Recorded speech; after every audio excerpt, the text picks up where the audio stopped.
Is it okay? Is it clear? Yes. So, yes, welcome everyone. And today's beautiful topic, the power of self-value. And, when you think about this topic, the whole world actually needs to come to an understanding of the importance of self-value. Because the one aspect that many, are challenged with is that acceptance and value and love for who I am.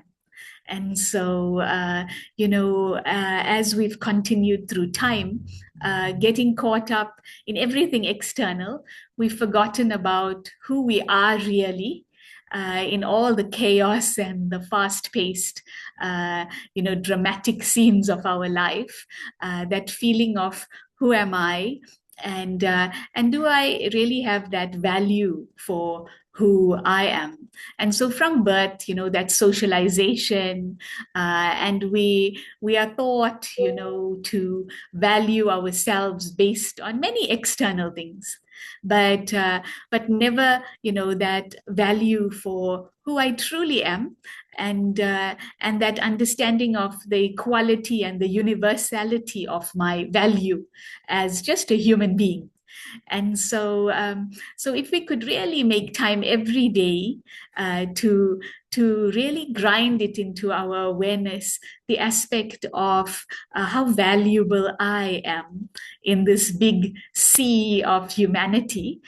So there might be 8.4 or whatever the population is at the moment, so many billions of beings, but I am so vital and valuable in the this entire big drama and the many scenes.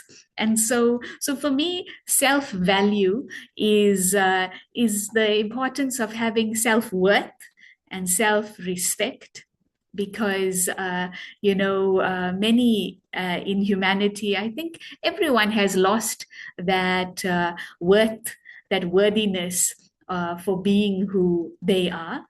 And so, because in life, our mind is always tracking back to the past or in the present, you know, uh, uh, considering my worth based on what I do, or sizing myself, and comparing to see whether I'm as worthy as or less than, and or worrying about the future. And so I loved how Daddy Janki often said, our problem is we're never living in the moment, always stuck in the past with guilt or shame,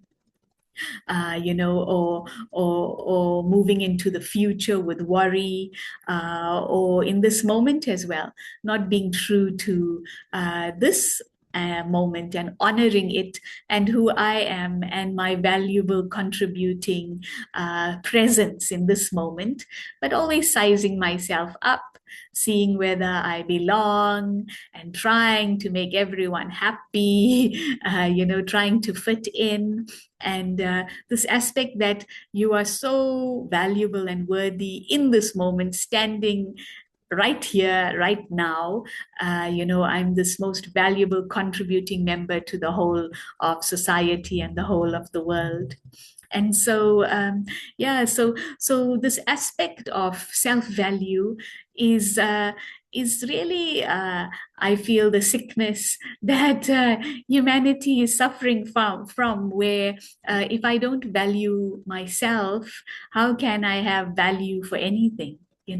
If I don't accept myself and I reject myself, I end up rejecting everything and everyone. And so it's not that, oh, I'm so accepting of everyone else, but I don't know why I'm so self-critical. Because if I am self-critical, can I really accept others? And so you cannot give from an empty cup. And so I can really support and uplift and be as valuable as I consider myself. So the understanding we have is that we're not our body, but we're energy. And energy, when I value myself, my worth and my energy grows. And then from that high space of energy, I can impact atmospheres and I can impact others. But often we think, that I am good to everyone else, but I'm just maybe a bit very critical on myself. But if I worked on really building my self-worth, my self-value, naturally, I will be benefiting and uplifting and loving and serving everyone. And so compassion for others begins with self-compassion.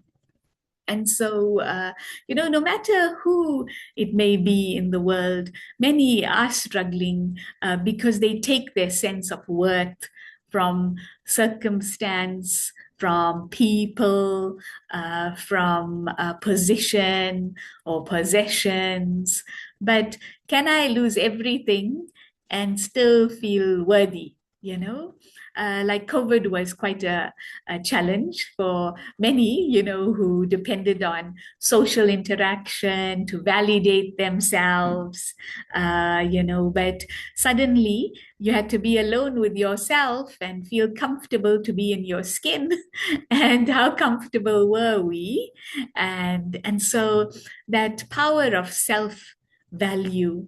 And so if I really valued myself, I'll be very comfortable, to have lost that external validation because internally I'm so whole, that I need nothing from no one, from outside to be and to be content to be me.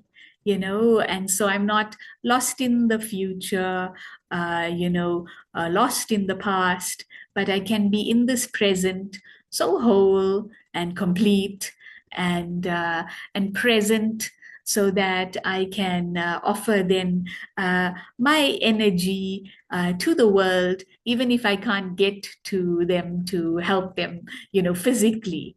And so, and so it's so important. I know, many a friend, who had journeyed through illness as well. I remember one of my friends, with the breast cancer, and just going through an inner journey and just observing her own thoughts. A long-term meditator, but she was sharing how, when she started looking at herself more deeply on this journey, and this aspect of self-value, because sometimes an illness may stop you in the tracks, and then you have to consider your own relationship with yourself. And she could see how, her relationship with herself was also dependent on, on to what extent she deserved or she did. And so when she did a little exercise on, on illness and why she, or the benefits of her cancer, she's, when she was writing, her thoughts, one of the benefits was, now I can rest. And so she realized how she was this bunny, just trying to always be productive, even, in a meditation center. Just trying to always be productive, because we take our sense of worth from what we do. And so how deserving am I, and so only when she got sick, then did she feel, now I deserve to rest.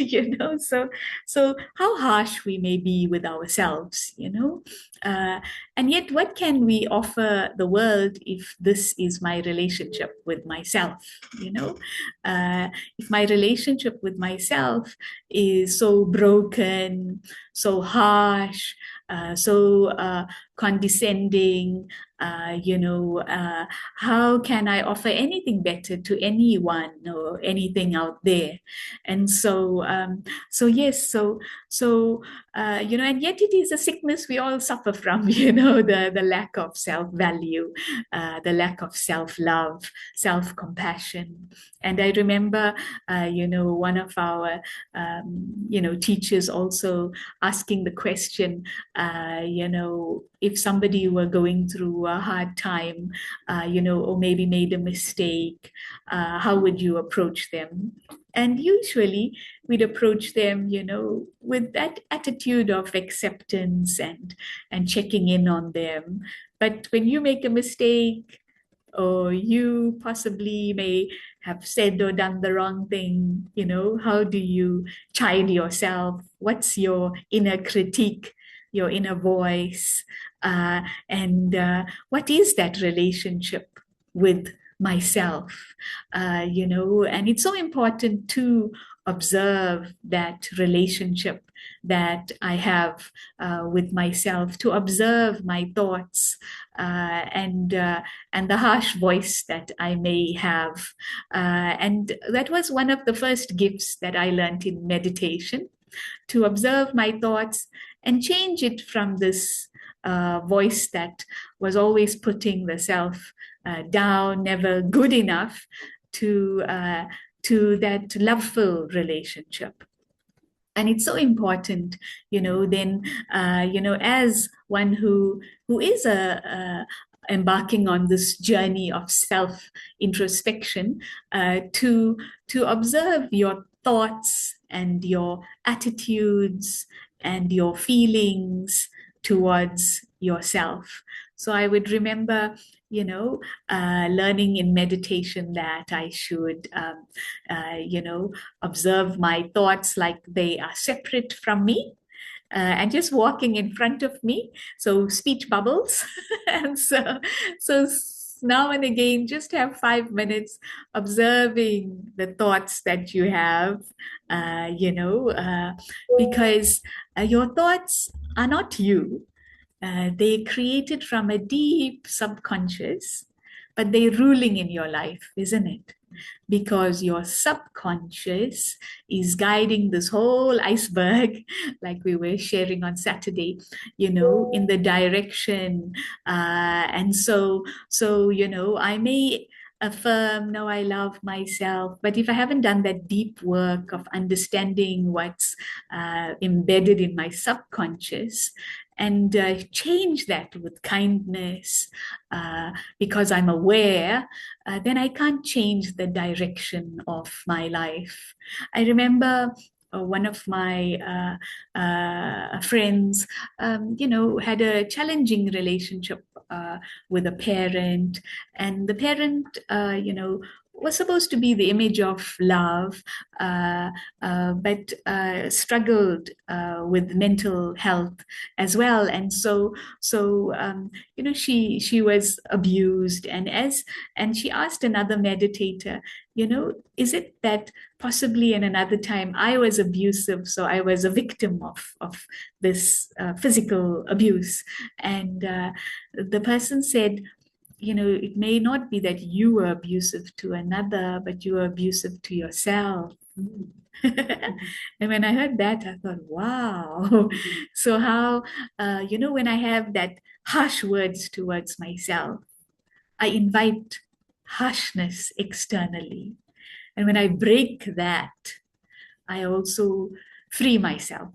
And so often, I may have shared this story before, but a patient I had, and we were just having a conversation, because she was very burdened with her relationship with her abusive husband, and we were just speaking about your worth, and she decided that she's going to stand up for herself, because she would present with broken forearms, nose, and from the physical abuse, which was quite extensive, and so she was determined, scared but determined and courageous to do something for herself.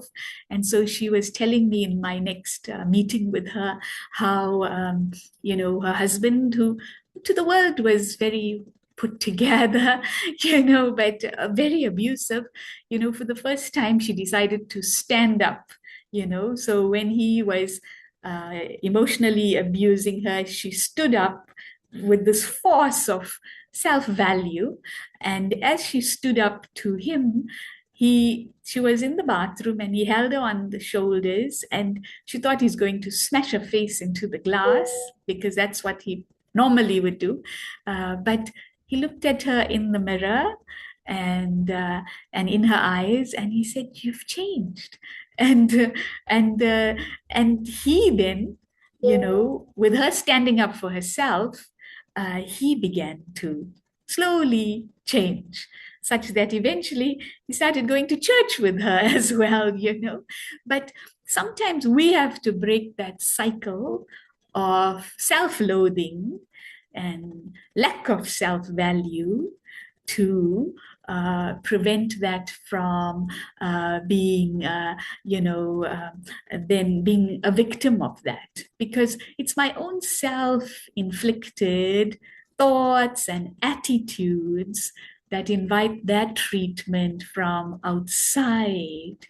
So, yeah, so when I heard this individual tell my friend that, I don't even know if she remembers it, but I thought, wow, that's amazing that, it's how my own inner attitude to myself will invite that treatment. And if I have deep self-worth, self-love, self-respect, it creates a boundary that nobody can cross. But when that boundary is weak, people can penetrate that. And also, it's so interesting. We're living in a world where people are very clever at manipulation. So, they know how to, who is open to abuse, who can fluctuate with their manipulation. And so we have to up our game, living in a very challenging time. So you have to rise in your energy so powerfully that you wash away with tsunami waves, any weak thoughts and people or treatment, by improving your own self-treatment, with your self-value and self-love. And that is an everyday effort. And it's not, self-value is not selfish. It's actually so necessary, because if each human being had self-value, they would be totally accepting of themselves and each other, and we'd live in a very different world, isn't it?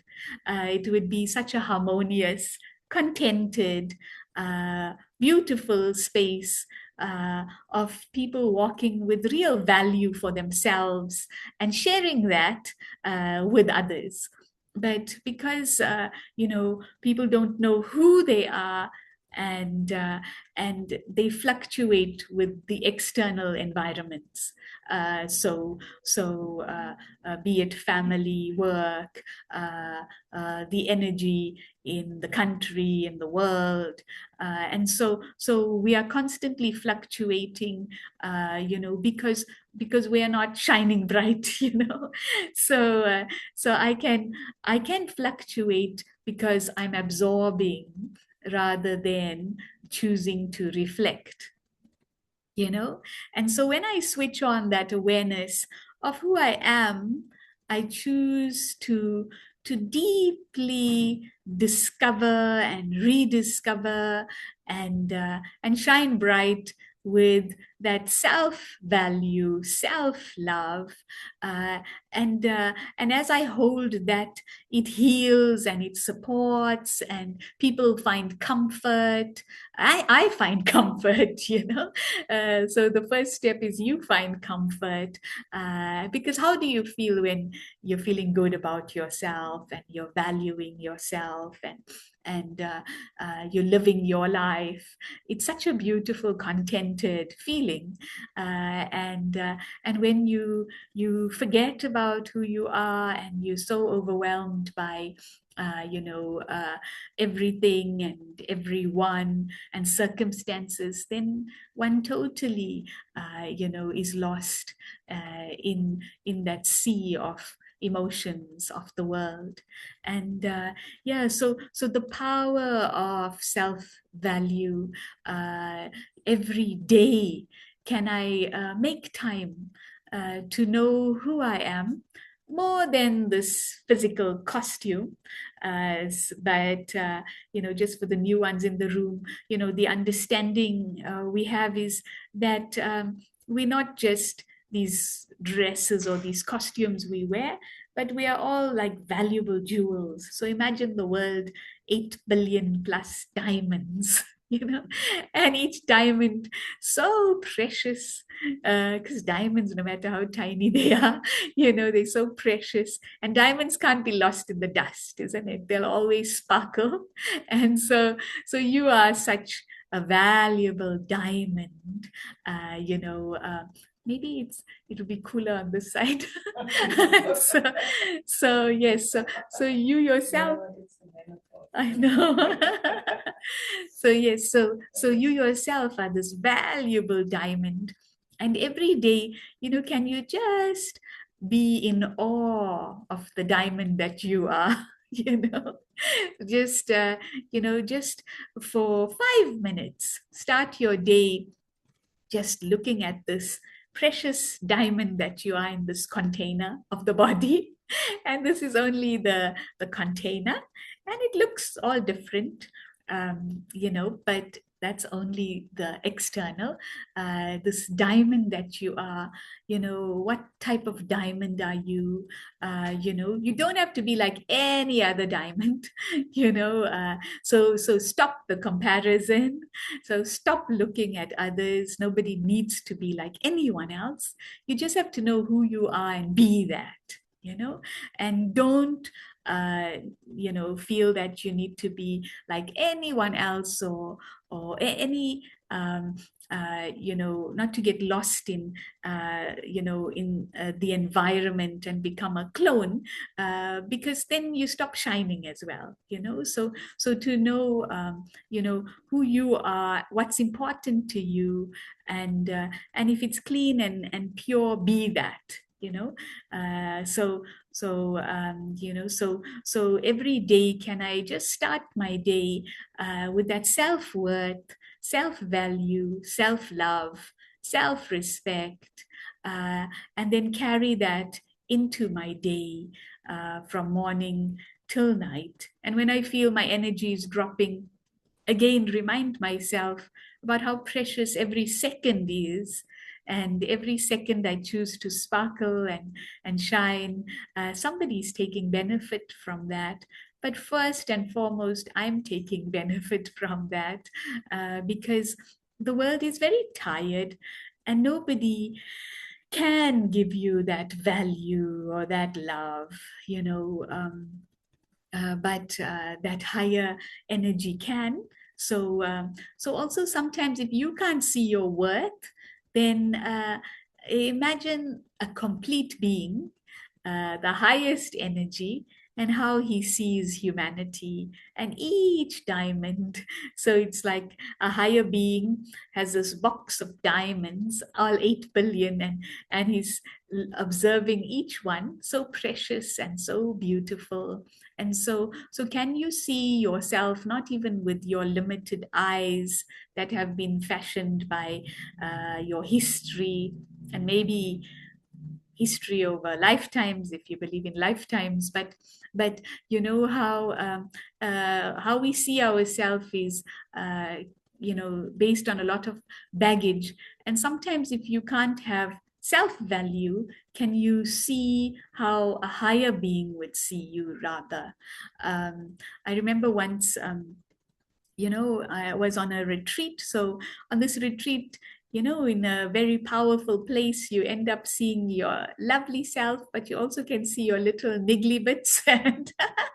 And so I remember I was telling my friend at this meditation retreat, oh, I've got this to work on, and I'm very hard on myself. So I was feeling, oh, this is such a challenge, and feeling shame to have this little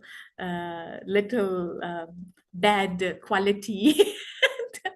And so this friend said, just go sit in the meditation room and uh, and imagine the eyes of a higher being in front of you and see what that higher being would see in you.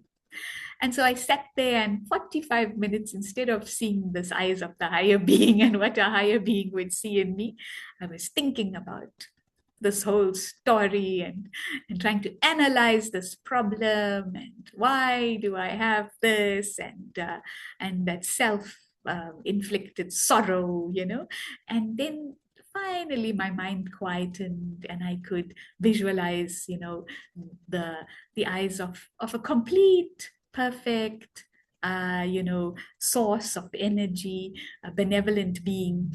And when I looked into those eyes, I could just see such love and regard, you know, and it just melted my heart. I forgot about my woes and sorrows, and uh, and then for the rest of that time and most of that year, I would just emerge those eyes in front of me.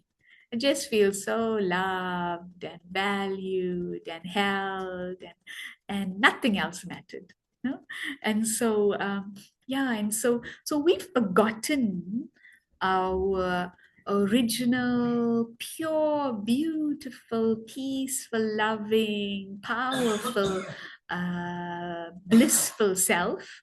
And as we got socialized, we started criticizing and thinking I must be as good, and all the issues. But if I can, just come back to my essence, the essence of who I am, but also if I can't see myself for who I am, can I see myself in the eyes of a higher being, and feel so loved and valued and respected, no matter who or what I've become, like a child that, has been sent out to play and returns home dirty by the end of the day. The mother doesn't, discard the child and say, you belong in the rubbish bin, but, the mother then cleans the child, and has that love, and so like that, all of humanity, as we became more and more conscious of ourselves as bodies, taking from external validation, people, positions, possessions, we lost our way.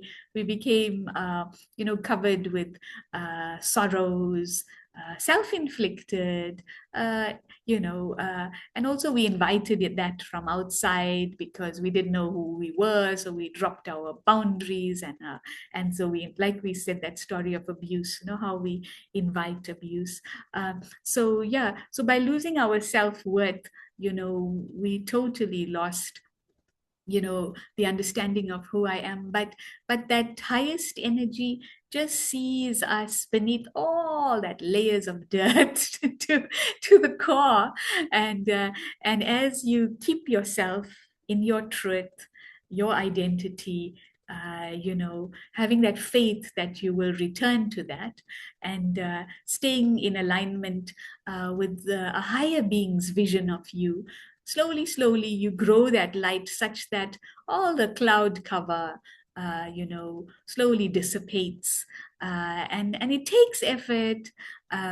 It takes a clean and discerning power to know that you are not that acquired self, but you this innately beautiful and worthy being just because you exist. You don't need anyone to validate you. You don't need to be a beggar for anything from outside to complete you, because you are whole just because you are, and a higher being can see that, even if no one else can see that, even if you can't see that, but start to see it for yourself, because the only way you can help anyone or anything is to stay in your self-worth, and in your self-value. And it's a powerful state of being that can do magic, and uh, and it really does magic. I observed, even from when I started meditating, as people would come and join, meditation, it's like people would look so tired and broken, and as they're meditating their face would just light up, and I'm sure my face did the same. Even though I was only 21 then. But it's like when you switch on that light, of who you are, it's like even age falls away, but how, as we keep playing that stuck record, uh, thinking that we just, you know, that which I see with my physical eyes, uh, and you keep playing those sad songs, it just buries you. But as I continue to play that songs of who I really am, how loved I really am, by a complete, unconditionally loving, benevolent being, I rise and I can share that, and I teach others to be that as well. And even today, I was just observing how, that acceptance is so important. If I am judging others, I imagine how I'm judging myself.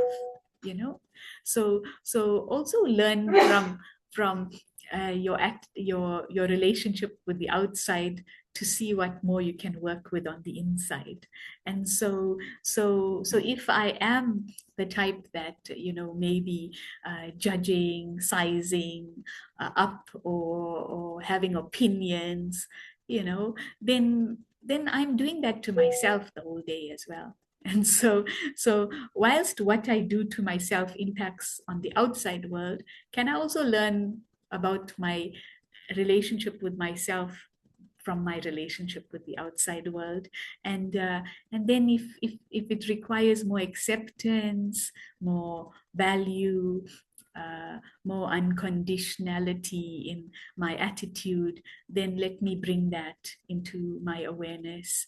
Yeah, so it's really, I think the crux of everything is self-value, and it's such a simple thing, but if every human being were to really stay in their self-worth, their self-value, their, love for the self, the whole world would be healed, isn't it? Because the world is broken and in sorrow and pain, because of that lack of love, you know and you can't wait for it from outside, because it's like you're expecting broken people to heal you, but you can be healed by your relationship with yourself and your relationship with the source, and learn from your relationship here, to with yourself, with others, with the world, to keep working on building that power within, so that it infiltrates every part of your life, and then from that space of contentment, no matter what is happening outside, I've lived the best, and I'm happy to just let go when I need to as well. myself and another friend were just saying how, always do your best and then let go. So it's so wonderful to just live life like that. But I may be doing my best for everything and everyone, but what about doing your best for yourself, isn't it? And so the importance of not selling yourself short, because it all starts with you. Your relationship with yourself is the most powerful relationship that will ever rule in your life. And so to pay attention to that relationship so that it is whole and restoring and complete. And to do that, start the morning, quickly with wonderful thoughts to yourself. One of our meditators, she always says, when she jumps out of bed, she looks at herself in the mirror and she says, you know, that she's this beautiful light in the center of her forehead. And she just says how beautiful she is. That's Sister Vedanti. And so as soon as she jumps out of the bed, and she's been meditating for 60 or 70 or years, or so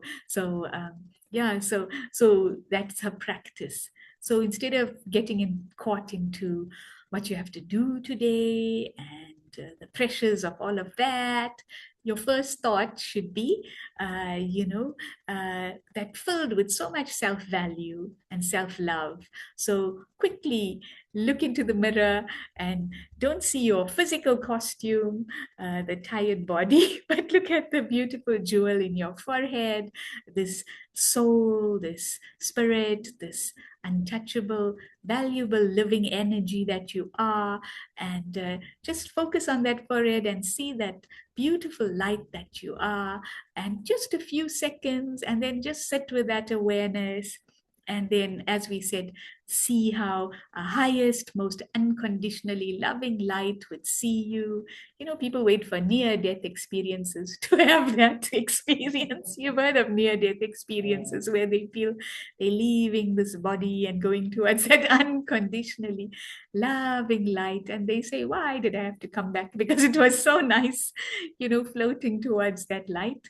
So you don't have to wait for a near-death experience. Have that lovely feeling every morning, how that unconditionally loving light can hold this energy that you are, and can love and accept and value the jewel that you are. And then throughout the day, just observe how your thoughts, and see if you are going towards old thinking patterns, old self-critical natures, or can you stay in separate from those thoughts, knowing that those thoughts are not you. You created them and you can uncreate them. So you're not stuck with those thoughts. Sometimes you say, I can't help it. That's my habit from childhood. I never thought I was good enough. And you don't have to carry that thinking pattern to your grave, because, you have wonderful time.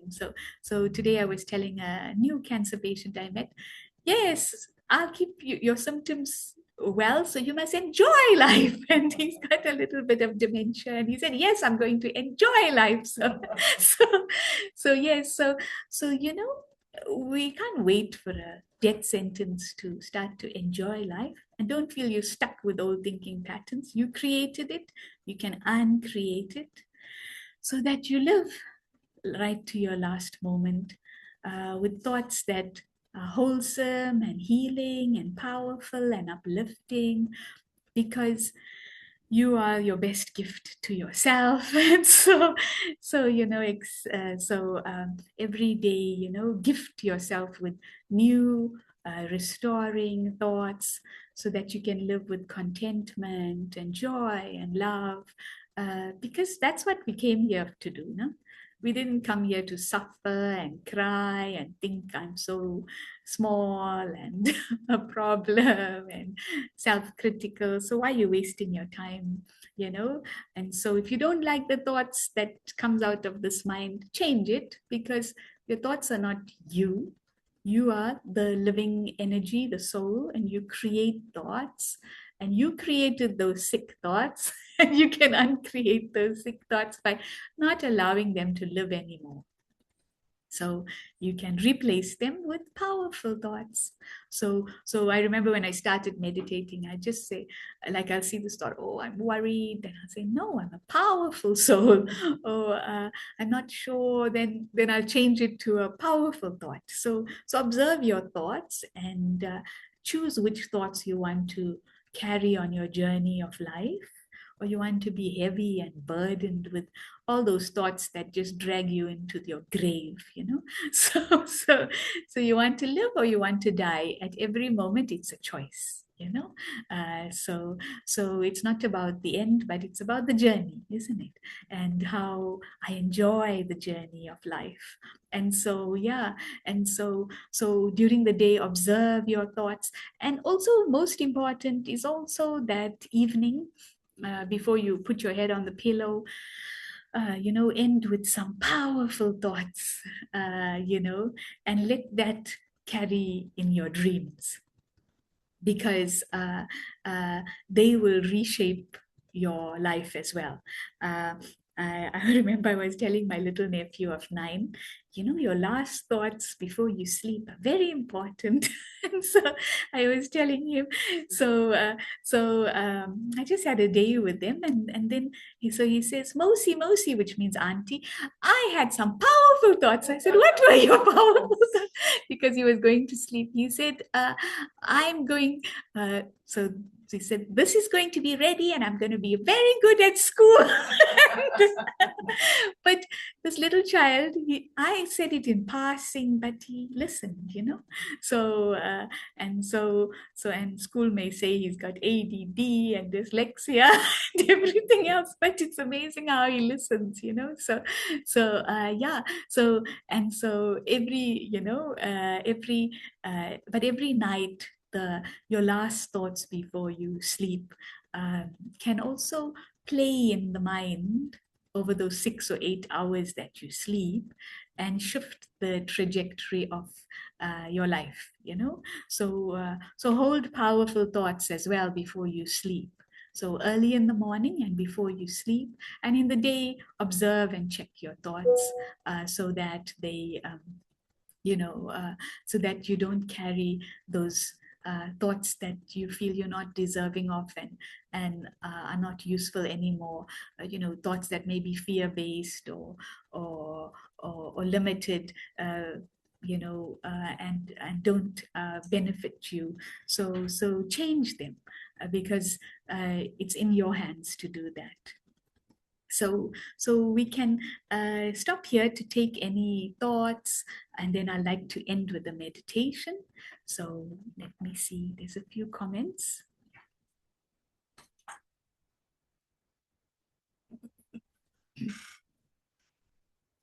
Okay. So any questions from anyone in the room or anyone on Zoom?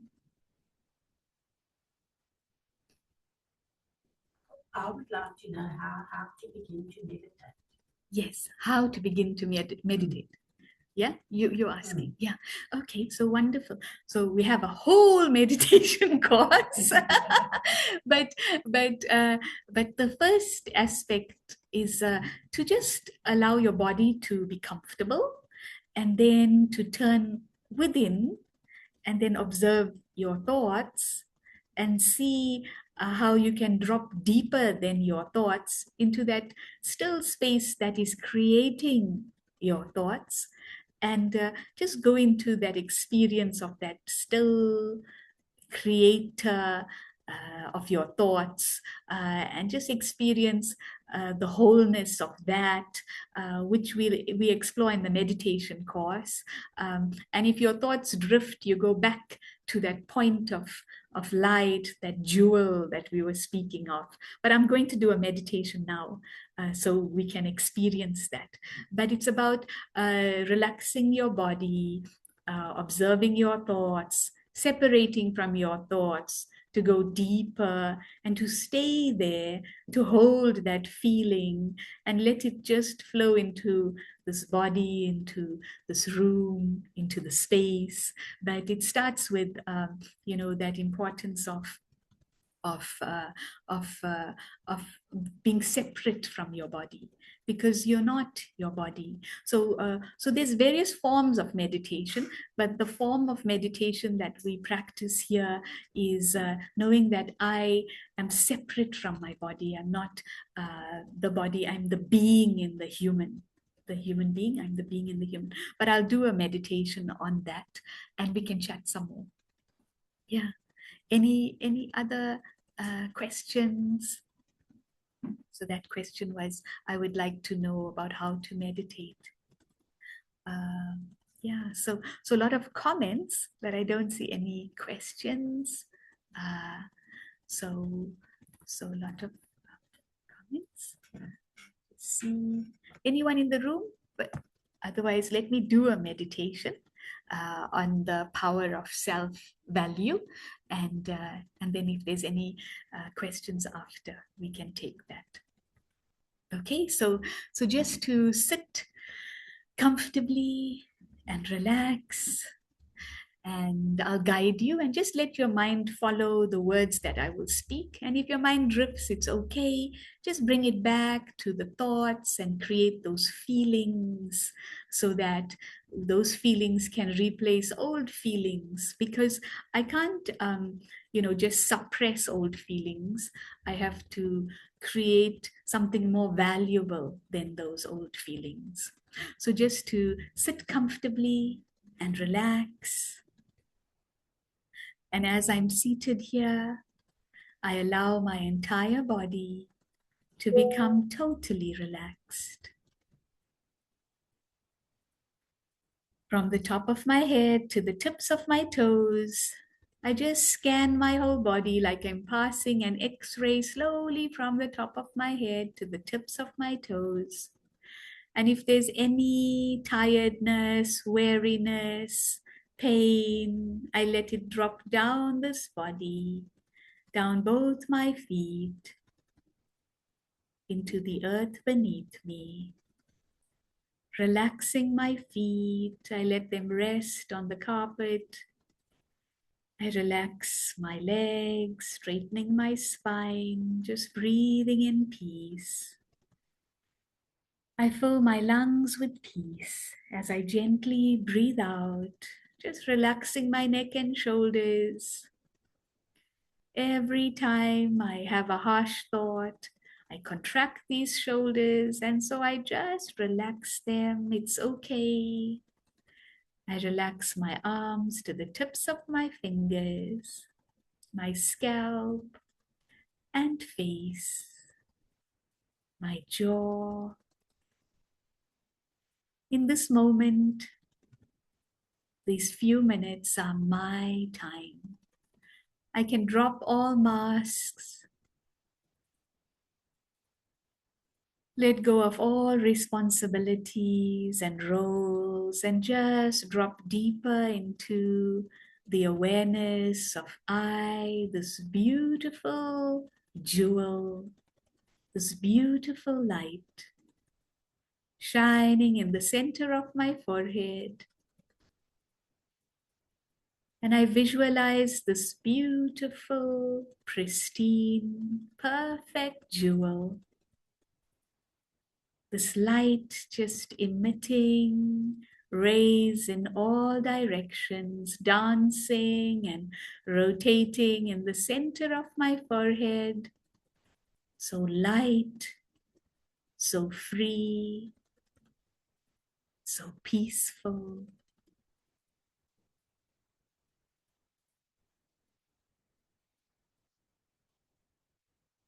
And I just marvel at this beautiful, loving light in the container of this body, this precious jewel of light.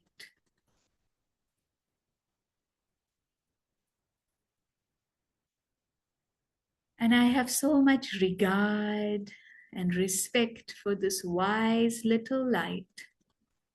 that has been through so much and yet is so resilient, so powerful, so beautiful. And I just hold my attention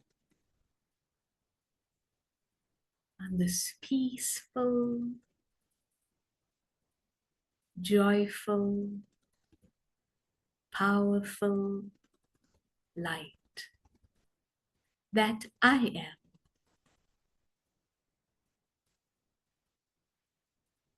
And as the rays of a greater light falls on me, this jewel, I shine even brighter. I am held in an unconditionally loving light that sees beyond all the layers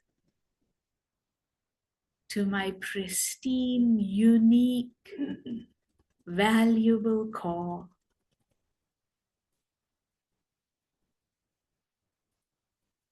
If I had to emerge, the eyes, the vision of that complete, benevolent being,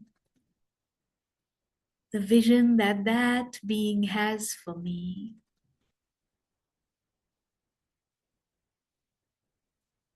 in those eyes I see only love for this child,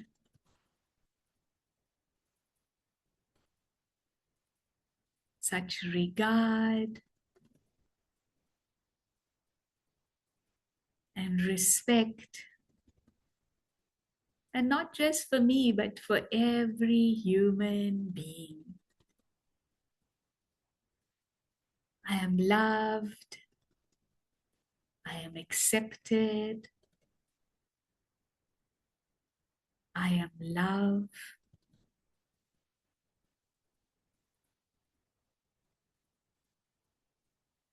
And that love flows through me first.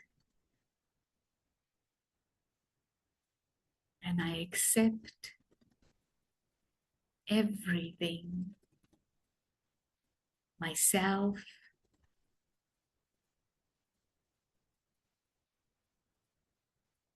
and everyone. I know who I am, who I belong to, and I stay rooted in why I am here, living every moment. And when I honor myself every day, my self-worth, my self-value soars. When I dishonor and forget who I am, my self-worth plummets. And so every day, let me have that kind, compassionate, loving attitude so that I soar, so that I am healed, and I support and uplift myself and everyone else.